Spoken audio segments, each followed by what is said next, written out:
iPhone or Android phone, May 2018. So here's the iPhone 10, product red 8 Plus, Galaxy S9, and Pixel 2 XL for the presenters of this video right here.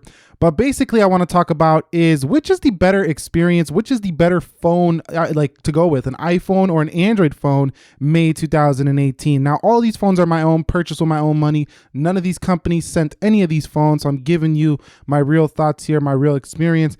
And what's interesting is that Android phones have actually been doing something that I haven't seen in prior years, and that is the speed has been getting much better than years before in the Android space. So finally, Android phones are basically on par, if not faster sometimes, than iPhones, which is pretty new for 2018, and most of 2017 also showed this trend a little bit, but mostly late 2017 going into 2018, Android phones are now just as fast as iPhones. In addition to that, in the Android space, some manufacturers have come out with phones that feel quite premium, but don't cost but 1/5 the price of something like an iPhone 10. So this is a great year to buy a smartphone in 2018 if you already don't have one, or if you haven't upgraded in several years. Now is a good time because there's so many options in the Android space. Also, there's various options in the iPhone space more than ever before as well. Okay, so I want to speak on design. Well, we all know that the iPhone 10 has been a radical redesign for the iPhone, and based on Apple's latest earning calls,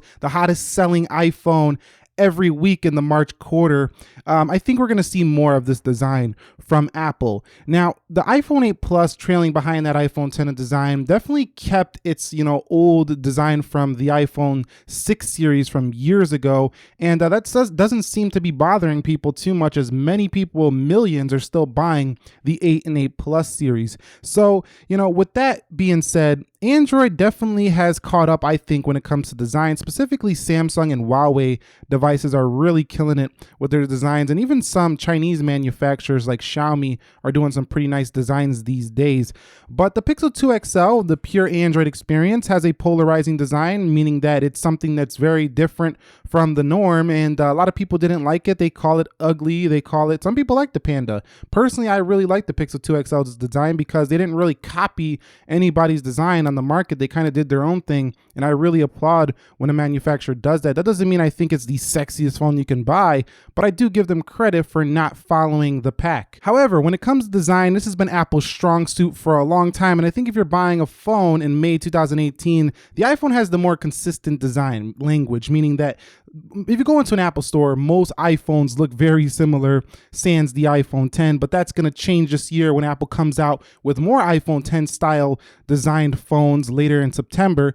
And over here, if you get an Android phone, you get a Samsung, you're going to look wildly different from a Google phone. You get a Google phone, it's going to look wildly different from an LG phone, and vice versa. Getting an Android phone, your design is specific to that manufacturer, like Samsung. If you get a Samsung device, it'll look like most Samsung devices, but there's millions of Android phones out there that just look different.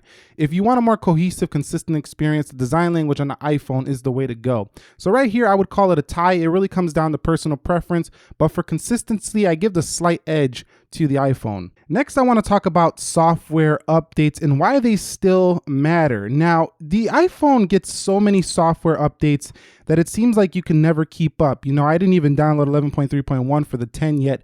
I got it on the 8 Plus, but not on the 10. Android, especially on the Pixel, definitely gives you plenty of software updates. You will get them consistently, and Google doesn't mess around here on their Pixel device. But the Samsung Galaxy series devices, they give you a whole bunch of features out of the box, but you're not going to be seeing tons of software updates that frequently. As a matter of fact, you might not see a major update to the Galaxy S9 till later this year, like around the fall time. So it's crazy how many more software updates you get on a Pixel or on an iPhone device, but with Apple, all of your phones are updated. So definitely they have the edge there. And I don't think it's so much that they give you so much features. I think it's more that the customer just feels like they're being supported more. Like you gave them all that money to buy an iPhone, and you don't feel like they left you out to dry. You don't feel like they left you in the woods and didn't give you no software updates. You feel like they're still supporting something that you supported their company with by buying their phone. Whereas on Android, it can feel sometimes like Samsung doesn't care about the customer, or LG doesn't care about the customer. That might change with their Thin Q series. But with the Pixel, you don't have that experience. Google definitely cares about your Pixel, and you will be updated there. So I still have to give it overall in software to the iPhone due to updates. And when it comes to customizability and elegance, that's really up to your own take. Like if you like a more polished experience or a more customization, that's a preference. But I think that just because in May 2018, Android's still lagging behind on software updates, the recommend goes to the iPhone here just because of that alone. So in this next area, the iPhone is a total loss here when it comes to the Assistant. So Siri is pretty good. It does most of the basic things, but Google Assistant just cannot be matched on the iPhone. So you got this big, large power button over on iPhone 10. You can squeeze the Google Assistant over here, and this is much more natural than people think. It might seem silly when you're seeing it on camera, but use a Pixel 2 for a few weeks and you'll see what I mean as to how natural that feels to just start squeezing that. You definitely remember to use that quite a bit. And most Pixel 2 users, if you have a Pixel 2, let them know in the comments. They're going to agree with me there. That squeeze feature is awesome for the Pixel 2 XL. So when it comes to assistants, I'm going to have to give it to Android. The Google Assistant is just crushing it right now. Now, the Samsung gives you more of a convoluted experience with the Bixby and the Google Assistant, so I can't give Samsung the win here when it comes to, the assistants. But overall, Android, just having Google Assistant on all Android phones, you can disable Bixby, makes it a win for the Android platform when it comes to that regard, May 2018. So I want to discuss the area of battery life now. Now, the iPhones have come a long way when it comes to battery life. I haven't had great experiences with them in the past, and Androids have been pretty good on battery for a while now. The iPhone 10 and the 8 Plus are some seriously good, long-lasting iPhones. If you want to get an iPhone that's going to last throughout the day, those are two to take a look at.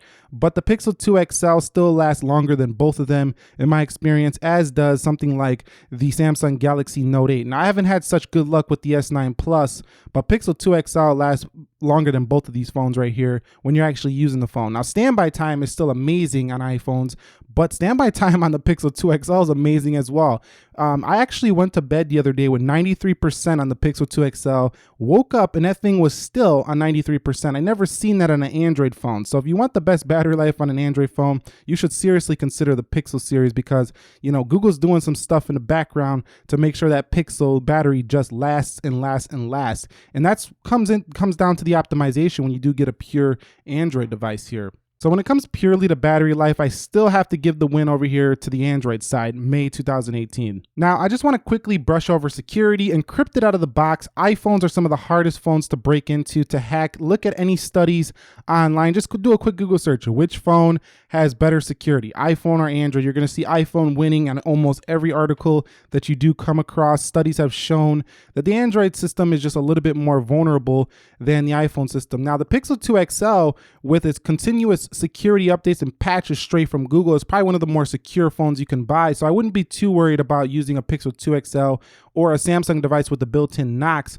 But I'm talking about all those other littler manufacturers, or cheaper phones. That's really where you're going to be a little bit vulnerable on the Android side of things. Not so much on the flagship end, but still the iPhone overall, you can buy an iPhone at any price point and you could rest assured that the security game is going to be strong here. So if you're going straight for, I want a secure phone, I don't want to be dealing with viruses and I'm afraid of those things, then you probably want to get an iPhone. You're going to be happier there. Now let's quickly brush over hardware. What I mean by that is screen size, quality, cameras, and specs basically. And here's where Android is still ahead. So Android still has better specs, spec for spec. If you compare an iPhone to an Android phone, you're going to find better specs on a spec sheet for Android phones. But does that really matter in the real world? Not really, because of the optimization, again, of iPhone really does keep up with the Android side, even though it has quote unquote lesser specs.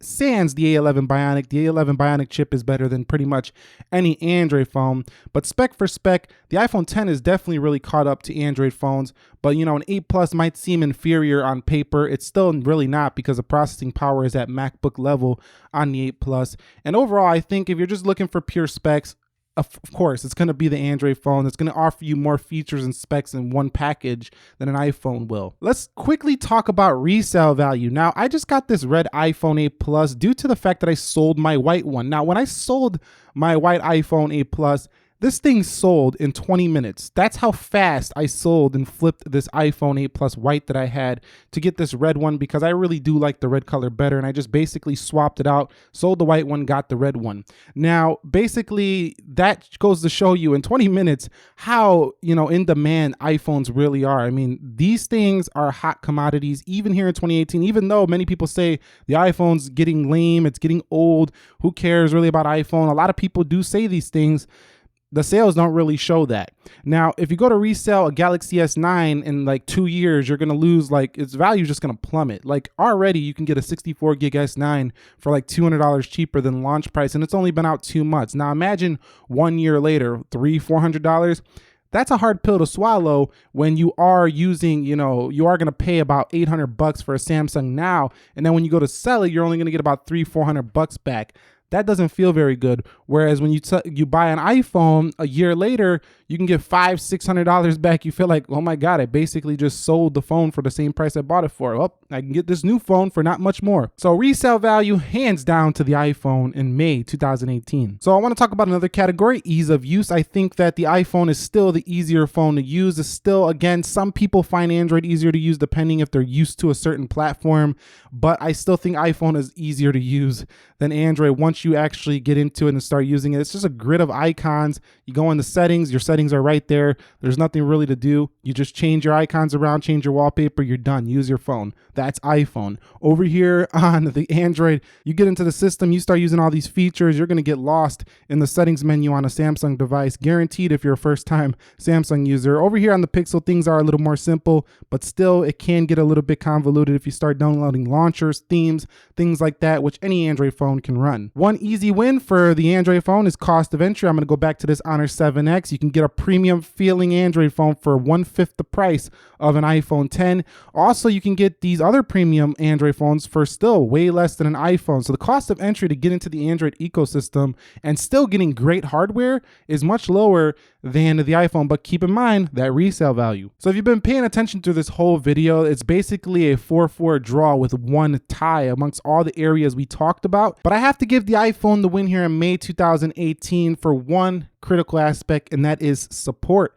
If you can go to any Apple store, you're likely going to get support on your iPhone if anything does go wrong. And that is one critical factor that I think every other Android manufacturer that is at least competing with Apple should take a look at. Specifically, I think Google needs it a lot because they're not really, selling a lot of phones right now. So it'd be nice if they got some stores out there that would really, push that forward. Samsung, again, they have stores, but just not too much in the US over here. And that would help them out a lot as well. But the support factor on iPhone is just crushing it right now. And for that reason, I do give the iPhone a slight edge over Android in May 2018. Now, I've done videos like this before, and this is always subject to change. This is just how I feel in May 2018. But this probably is not going to change for the foreseeable future, at least until later this year when we see what the Note 9 does. If Samsung can really beast on this notch game and come out with an all-screen, be the first to come out with an all-screen S10, that will be amazing.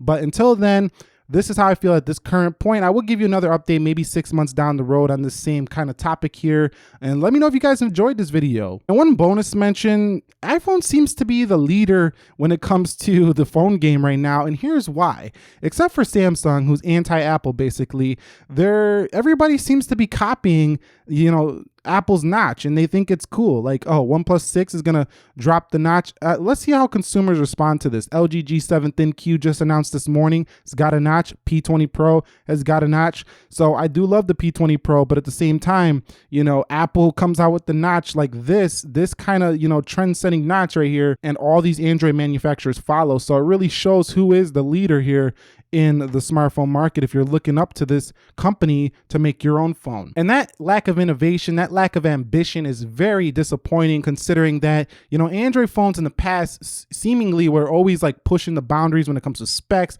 hardware. Now a lot of them are looking at Apple and thinking that they can't design their own phone. So that's kind of disappointing, to be honest with you. If you found this video helpful, enjoying, entertaining, informing, do me a favor, click that like button for me. What do you think? iPhone or Android phone, May 2018? I'd love to hear from you. Turn on notifications so you don't miss any of my upcoming updates. Nick here, helping you to master your technology. Be sure to be well, and peace.